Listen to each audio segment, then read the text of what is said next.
that there are some people with high energy and some people with low energy. So is it that they are born like that or they are manufactured like that? It depends what was their breakfast. Pongal and no coffee. After Pongal you need degree coffee. Degree coffee. So what do you mean by this energy, which you can take it and keep it in a different place, and how do you get energized? People also say, I heard you say that you sleep only for 2.5 hours. So can you tell us the secret?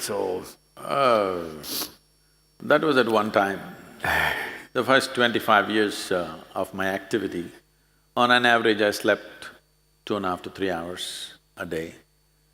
These days, becoming a bit lazy. Anywhere between 3.5 to 4.5 hours I'm sleeping. More by… not because of my age, for sure, because nothing has changed that way within me. Just that one thing is, these days nutrition is bad because I'm traveling so much and I'm particular that the food is in a certain level of freshness. Once you leave India, most of the food that appears on your plate is minimum 3 months old. It's very difficult to get something which is fresh. So that makes me go skip meals all the time. I think due to lack of daily nourishment. I get nourishment, once in 2 days, 3 days I get good nourishment, but there is no daily nourishment simply because of excessive travel. I think because of that there is a bit of slackness. I think if I eat well for 2-3 months, I'll be back to 3 hours easily. So, why does one person need… well, by prescription these days, 8 hours, is it? 7 to 8 hours. 7 hours sleep. Okay, 7 hours. And why another person can do with half of that? See, one thing is, as we already went through, the very physical body that you carry is just the food that you've eaten, isn't it? You are looking at food only as protein, vitamin, mineral like this. But we're talking about a food chain, that means they're all different kinds of lives. What we consume is another form of life. Every animal consumes another form of life. This is the way the food cycle is created. So in what condition that life is will determine in what condition your life is, in many ways.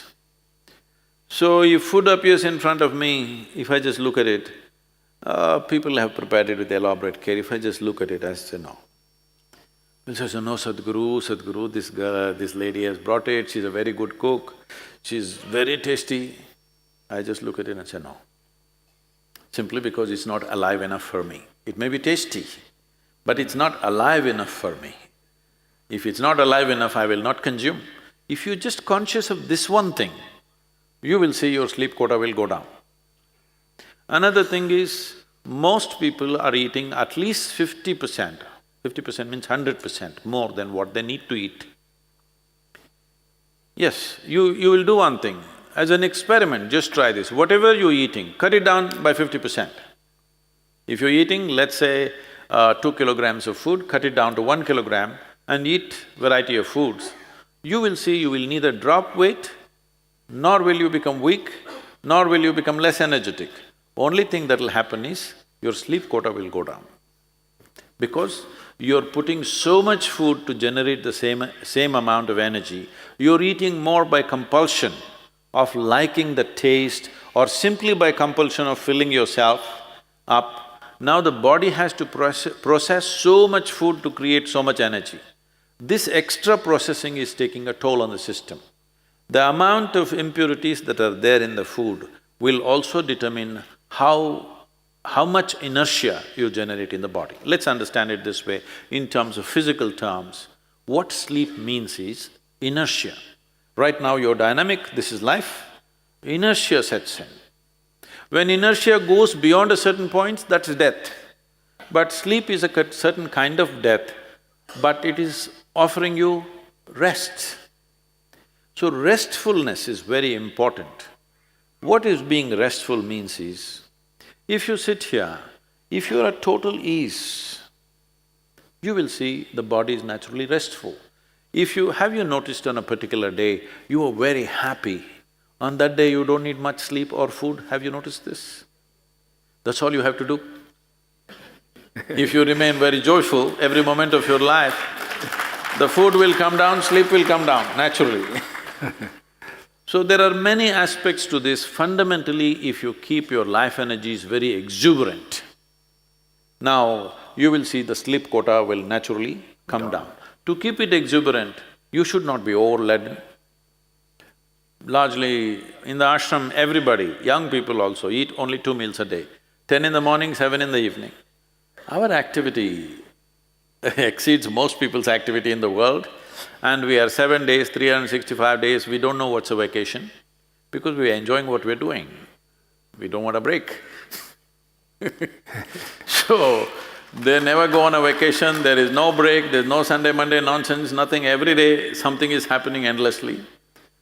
But you will see, people are very energetic, healthy, sleep is very little.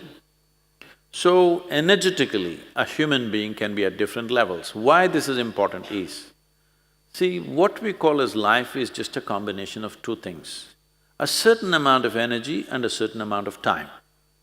When it comes to time, it is ticking away for all of us at the same pace. Clock doesn't run slowly for me, faster for you, there's no such thing. Whether you are busy, you are lazy, you are sleeping, you are doing useful things or useless things, it doesn't matter what you do or you do not do, time is ticking away. So there's no such thing as time management. You can manage your energy.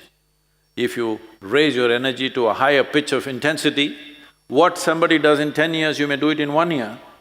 So if you live for 100 years, it looks like you lived for 1,000 years. Simply because your energy is pitched up. This every human being can do. The whole yogic system is… one dimension of yogic system is just towards this. If you sit here, even if you simply sit here with your eyes closed, you don't sit here in a static way. You sit here in a dynamic way. You never become static, because static is called as death. If everything becomes static, that is death. If inertia really sets in, that is death. So sleep in yoga is seen as death. You die every day. How long do you want to die in a day? You really must use this word for yourself. Don't tell anybody, I'm going to die. For yourself, how long do I want to die in a day? 8 hours a day if you die. 1/3 of your life you're dead. In 24 hours, 8 hours you're dead means 1/3 of your life dead. Another 4 hours goes into eating, sleeping, eating, toilet, bath, this, that. Where is the time to live, I'm asking? So, if life is precious, the most important thing to do is keep your energies in an exuberant way so that life becomes more, life feels enhanced.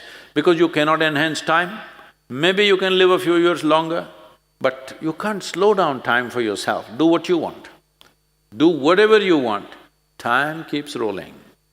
As you sit here, since you came and sat here, you're about an hour and a half closer to your grave. It's a diagnosis. That was not me, okay?